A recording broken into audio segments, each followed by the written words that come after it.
you're just doing this to be nice. Like, you don't really care Why about don't my you just say that days. shit? Why don't you just say that shit? Why don't you just be like, if somebody say hi, like, man, you don't mean that shit. Why you saying hi to me? Do you really mean it? Why don't you just say it and just test it and see how it goes? Like you should. I think I will test it one day. Just I'm gonna do you one better. I'm gonna go somewhere with you because I'll do it. I'm gonna go somewhere with you, and when somebody says hi, I'm gonna grab them by the elbow and be like, do you really mean that shit? Like, do you really mean hi? Or if they say, how's your day going? I'm gonna say, do you really mean how's my day going? Do you really give a fuck about my day? And then I'm gonna go into detail. I'm gonna do that, and let's see what type of reaction they get. And if they react, if they pull back or something, then we know that they're fake. Yeah. And I'm gonna do the same thing in New York. I'm gonna actually walk past somebody, and when they don't walk past me, I'm gonna say, why the fuck you don't say hi? We both human beings. Don't you want to know how I'm doing? I want to know how you doing. Hi. And we'll put it to the test and see how it goes. Yeah, I want to see what they're gonna say. Yeah, I want to see what they're gonna say. It depends on the person. Welcome to another episode of Three Black Guys on the Couch. Ain't three black guys on the couch. It's just me and Michelle. Michelle is autistic, and she's black. Her name is Michelle Marques. She is a social and cultural analyst, writer. She's also neurodivergent, a neurodivergent cultural critic. Her research focuses on race, gender, sexuality, and social and cultural analysis. Michelle, it is an honor to have you here on Three Black Guys on the Couch. Welcome. Thank you. It's an honor to be here. Thank you. Thank you so much. So, you know what? Let's just get straight to it. You're autistic. I am. Let's talk about that. When were you first diagnosed? I was only first diagnosed last year. Okay. But I would say that it was like a long journey. Because my whole life I've had mental health issues. I started going to therapy at 14, which I know is super uncommon for a black person. I know black people are just starting to go to therapy now. I've been going for a long time. And it was clear at that age, like I did have depression. So I dealt with that diagnosis. And then, at 21, I was diagnosed with ADHD. And that one was harder for me to accept as like an overachieving student. But I realized I had been hiding that one for a long time, appearing to have it all together, appearing to be like this really just like put together, super academic person that like was organized like my parents and, knew when to pay bills on time and all that. So I was faking that for a long time. And then... Wait a minute, stop. Your parents paid bills on time? Oh, yeah, my parents paid bills on time. Oh, shit. Yeah, but they worked in finance, they were good with money. Okay, yeah, they are good with money still, yeah. So, and then it took moving here where I changed everything I've ever done in my life, I've changed to move here because I used to live in New York my entire life. And that is when I discovered I was autistic, because if you know about autism, one of the main things or a major aspect of it is like difficulty with change. So, for example, like I eat the same breakfast every day for the last 10 years. Which is? Oatmeal. I've added the cacao nibs in the last so that was okay. Look at the variety. Dangerous, okay. But like almond butter and honey, and like I have to eat that every day. If I don't eat it, I feel like extremely unsettled and frazzled. Okay, so let's back up. You got diagnosed at 21. No, I got diagnosed with autism at 31. At 31, I'm sorry, at 31. 31-ish, yeah. Thank you for correcting me. So prior to that, when you're in your teens, did you know something was amiss? Did you have repetitive habits even then? Did you eat the same breakfast? Did you have the same, morning habits, evening habits, and whatnot? So yes, I definitely, like my whole life, and I have like mad journals from like 6th grade to 12th grade because I was that person. My whole life, I definitely realized something is different about me than other people, and I just didn't know what it was. I always had difficulty socializing, connecting with other people that were my age. Preferred to do a lot of stuff alone, like reading. Like for me, like if I just read a book at home by myself, like that was enough for me. I didn't seek or feel like I needed to socialize really. And the stuff that other girls wanted to talk about, like on the playground, I was like, I don't give a fuck about this really. So where'd you grow up? I grew up on Long Island in a really like 98% white neighborhood.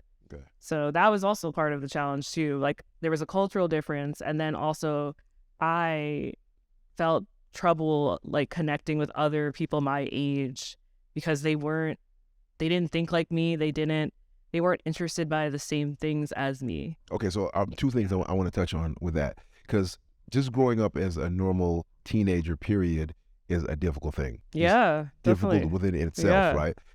My daughter goes through teenage angst, and so being a teenager, being autistic but not knowing you're autistic, and then growing up as a black child Yeah. in a neighborhood that's 98% white. I mean, yo, what was that even fucking like? I mean, It was really tough. Like I wouldn't like I feel like there's some people who would like relive high school and middle school. I would absolutely never relive middle school or high school. It was like some of the worst years of my life.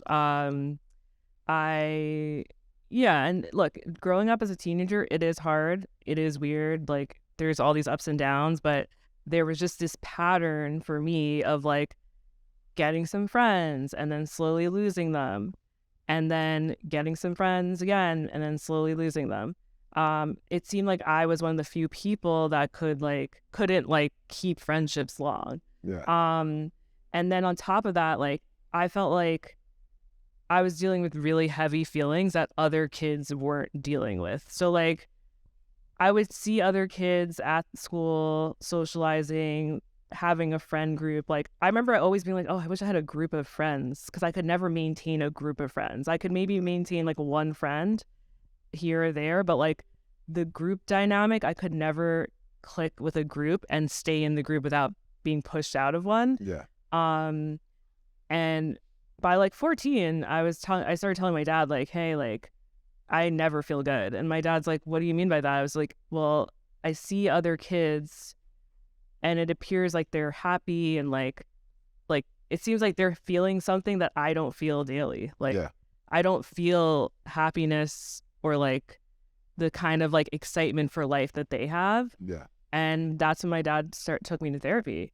On top of that, I had a lot of social anxiety too, like talking to people I don't know, Yeah. really hard.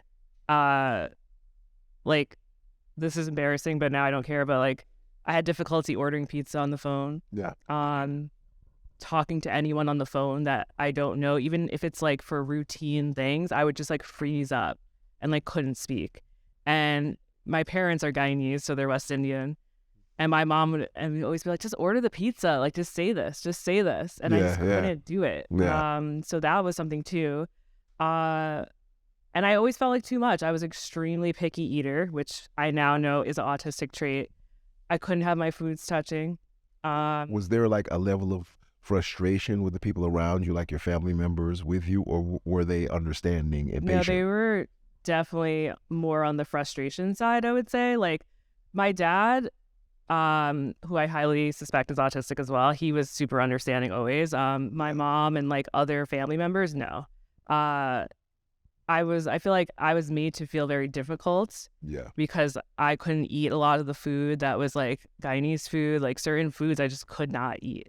So I just looked like I was being difficult for no reason, but like the idea of eating certain foods would make me feel so sick and nauseous. Just like, I didn't know what it was. I just knew that there were some foods, and now I know it's texture. That's really what it was. It was a texture of certain foods.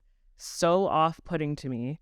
And that's a symptom. And that is an autistic trait, yes, having texture, a lot like texture sensitivities around food.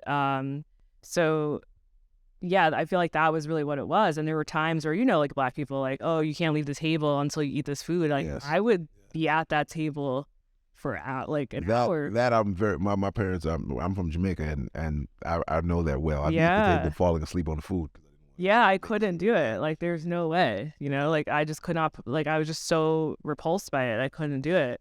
And then, you know, there were other things too. I was a highly inquisitive kid. I asked a lot of questions. Like I had an insane amount of curiosity about life and like social things that I didn't understand.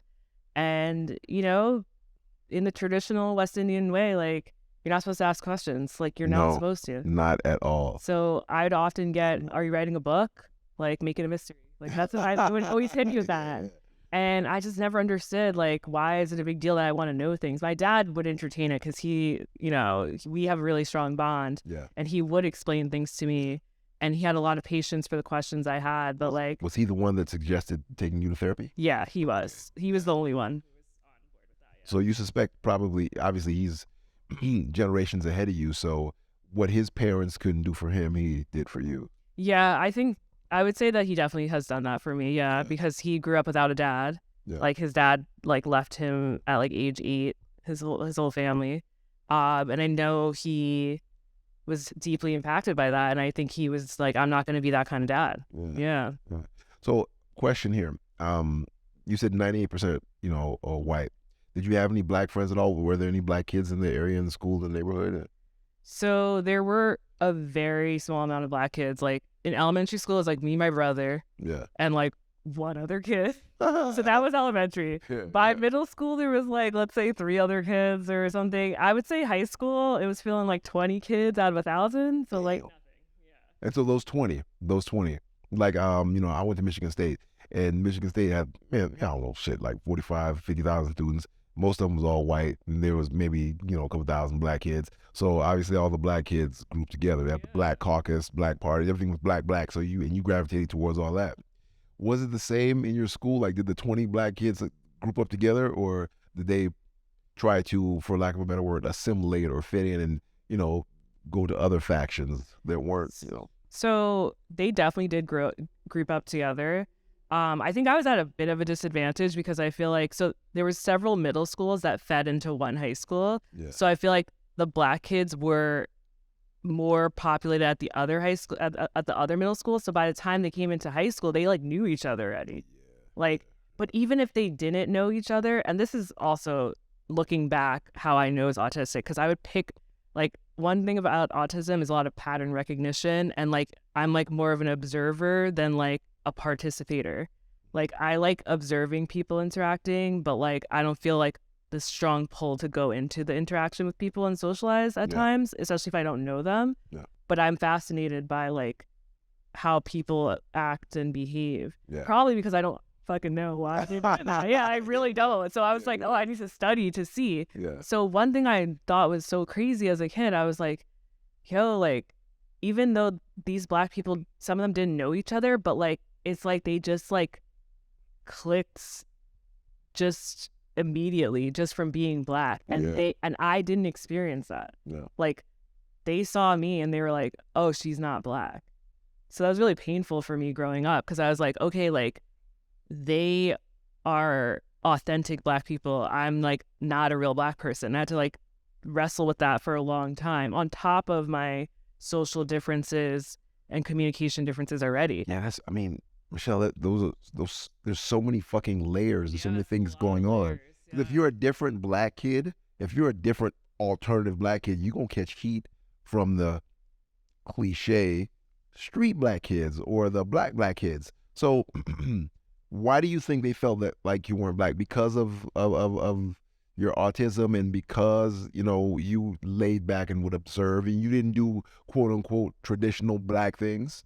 Yes, all of those things. I think, one, I was more introverted, so I think it's really easy to form narratives about people when they're introverted, because there's a societal expectation that like, hey, we're all black, I should be like going out of my way to seek your friendship.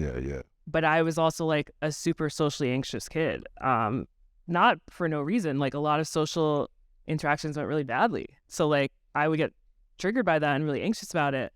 And so I feel like that was one reason. So like, because I was really introverted, they thought I was better than them, which was not ever the case. And then, you know, my parents did do well financially. They worked in finance. I had nice clothes. I like had nice things. And then I also like am an extremely picky person because I'm autistic. So like, you know, like I have to eat a certain food and wear certain things. Like, so your parents having money and all that automatically made you like white girl traits. So they just like made a lot of assumptions about me, and I just felt like as the years went by, I couldn't, like, there was nothing I could do to like alter that. And it was like amazing when at the end of senior year, this one Black girl started talking to me, and she was just like shocked that we like the same music. And I was like, well, you've never spoken to me. You know nothing about me, but you assumed all these things about me just from appearances only. So it was really, really challenging and painful. And it made me anxious in any space when I like would interact with new Black people, because I just knew like the way I spoke, the way I act, like the things I'm interested in. And like autistic people have very intense special interests. Like that's one of the things, like we're able to like hyper focus so much on things, and we'll know like if it's our special interest, we'll know a huge wealth of information about it. Because we just are like, we're very driven by knowledge. And knowledge acquisition. So like, what was your thing? I think like back then it was fashion. So like, and that's one of the reasons why a lot of autistic women are undiagnosed, or they go undiagnosed for a long time. Like autism used to be thought as a boy only condition, and that was false because doctors are men, so they just were looking for boys. But I think because the special interests for women are often socially acceptable special interests, so like we're not like obsessed with trains, like how like the stereotypical autistic thing, or like whatever, like the solar system or dinosaurs. Like we'll be obsessed with like a celebrity. Like I knew Usher's entire like biography. I knew his birthday. I knew everything that could be found on the internet about this person. And it was because I was that was a special interest of mine. So could we say like that Swarm, that new show with? I have to watch this show. Yes, I think she's autistic. Yes, so I've been told to watch this because they say that there is an autistic person on that show. Of course they'll never say that because like so many shows have autistic characters that are coded. We say coded because they never say that they're autistic, but like they have all the traits, all of the aspects of their life seem like autism, but they're just the quirky person, right? Which is kind of like a pro and it's actually, I think, more of a con actually, because it makes people not realize what like just different portrayals of autism look like. Which, you know, it's interesting because, you know, we have to attach this to the Black experience. We have to, because traditionally we're not afforded the space or the room to have the same issues that our white counterparts have. Like, you know, niggas ain't autistic. What the fuck? You know what I'm saying? Niggas don't go to therapy. We don't, you know what I mean? So if you're somewhat different from the group, just as a Black kid, and you're not autistic, obviously you're going to be alienated. So I can't even imagine or envision what you went through. And for you to say, like, the high school, junior high, all this shit, I don't give a fuck about none of it. I don't want to relive none of it. It was just not a good experience. It's like mind-blowing to me, because we can, as a community, be really, really unfair and mean and alienate someone that we view as different, because we're like, yo, you're supposed to be over here with us. Fuck is you doing over there? You know, fuck you care about fashion or Usher birthday for? You know what I mean? You know, come over here and do this shit with us, you know? So I don't imagine. Yeah, and like also like, you know, the stuff that I wore and all these things, I feel like it didn't align with Black experience. And then I also was like a super thin Black girl too. This is a lot, you know, like I didn't look like anyone on BET. I used to watch BET because like I'm Black too, and I want to know what's not. And all I could see is just like, I'm so like, I can't see myself on BET. Like I'm not there. So it just like reaffirmed actually for me that I was like super different than other people.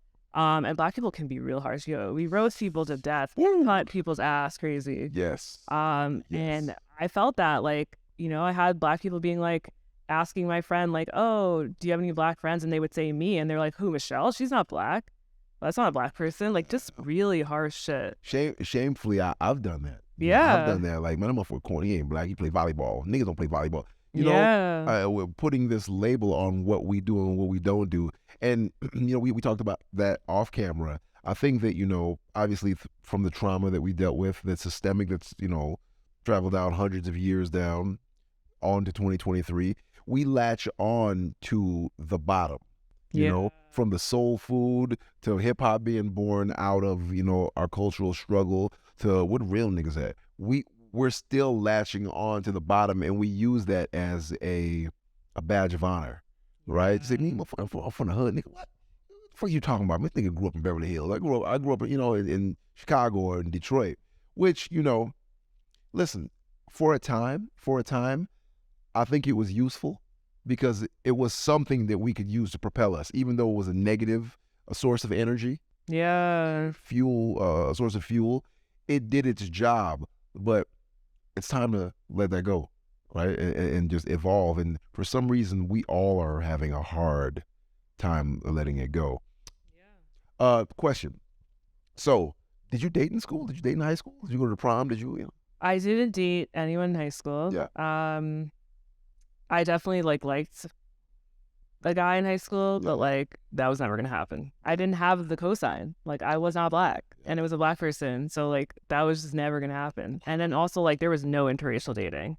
Long Island is one of the most segregated places in the United States. Yeah.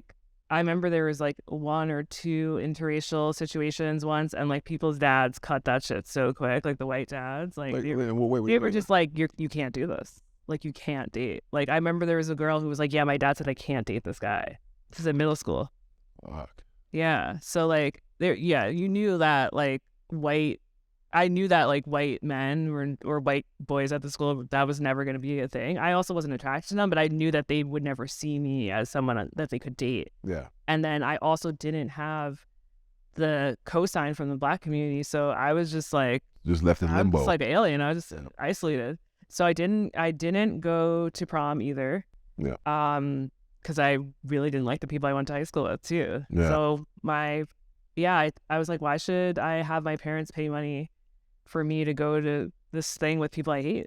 So, and let me know if I'm digging too deep when I ask the question. Did you feel some type of way, on prom night when everyone was out when people were doing these things that normal high schoolers were supposed to do, having this fun and just exercising all this? Did you feel some type of way? Were your feelings hurt? Did you feel alienated? Obviously, you felt alienated, but or were you man, fuck these motherfuckers? As soon as I graduate, fuck this school, I'm gone.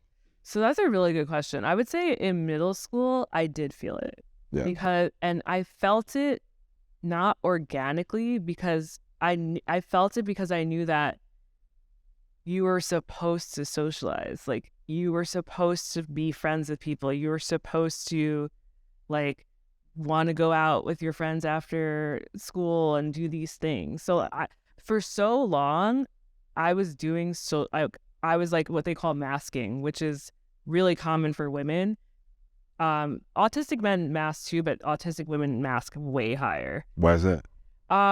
Because I think it's, you know why? It's because it's more socially, it's the gender norms, right? So it's if you have a man that is very blunt and honest and has really rigid boundaries and says how they feel and whatever, that's rewarded.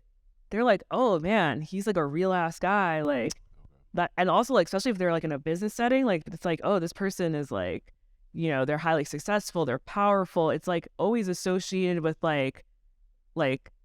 honestly, it's associated with a CEO personality sometimes, where it's oh yeah, he's a boss. He's a boss, right? Yeah. When you're a woman that is super honest like I am and not obsessed with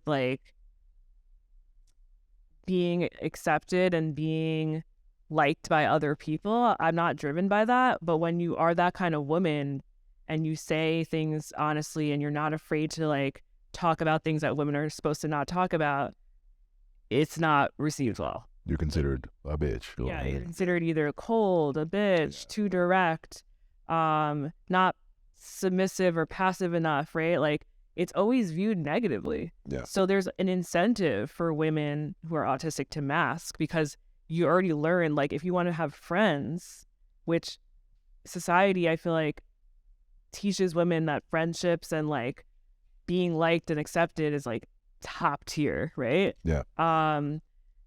You have to conform to these norms. So you learn to kind of fake it at times. So I feel in middle school, I was actually sad because I knew that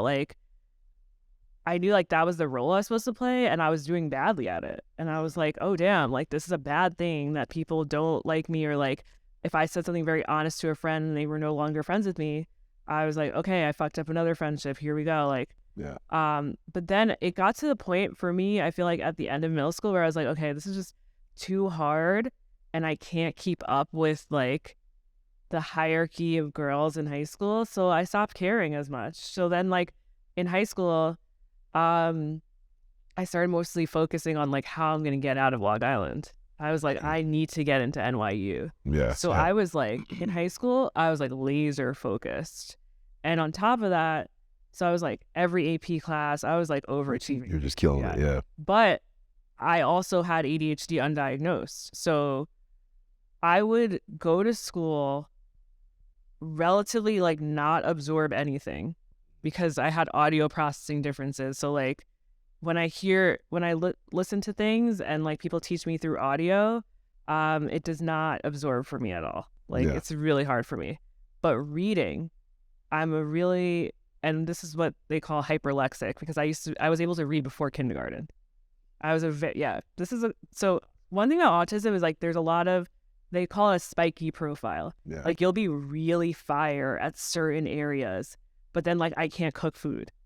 That's like wild. I can't like organize myself enough to like not burn food. Yeah. But I'm like super powerful reader. So like I would go home and like read and teach myself the entire lesson. So like I was like going to school twice basically. Wow. But I wanted high grades because like honestly, like grades were the only form of validation for me because I was like, I'm not cool. Like I don't have a lot of friends and like I'm known for being smart. This is my whole personality. So you just use that as your superpower. Yeah. So it did take up a lot of time and like I didn't really feel like left out because I was like, okay, like I wanted to go to NYU and I was like, I need to get into NYU. So like in true autistic fashion, I like hyper focused on it. And that was my whole life. And my mom was concerned because she was like, I think you're going to throw yourself under a bus if you don't get into this college. And she probably wasn't wrong, you know? Like, I was like a shut-in. I was just like reading. And but you knew. I knew. If you applied yourself, you'd get it. You knew. Yeah. And I had to go there because I was like, I feel like this school represents a world where maybe I could like meet people that I do connect with. Something about the school's vibe, and it's like, you know, it's more progressive school too. It's in New York City. Yeah. I was like, I can't do white suburbs. I need to be in like a progressive environment. And I was like, this is my answer out. I wanted to go to NYU. I didn't. I didn't get accepted. Shit. Anyway. That's hard to get in. So you got in? I did get in, yeah. Okay, now was college a different experience for you? Yeah, college was a different experience. It was positive socially because I did meet Black people that had also grown up in white neighborhoods and didn't hate me. I was like, oh, wow, this is amazing. Like, they understood what it was like. And even the Black kids that did grow up in Black neighborhoods, like, I think there was a camaraderie. It's like, you know, we weren't supposed to make it to these colleges, right? Yes. Like we're still the minority. Yeah. So we did cling together. And I also studied a double major in journalism and Africana studies. So I was around like nerdy Black kids that were like really into like theory and all the things I'm into.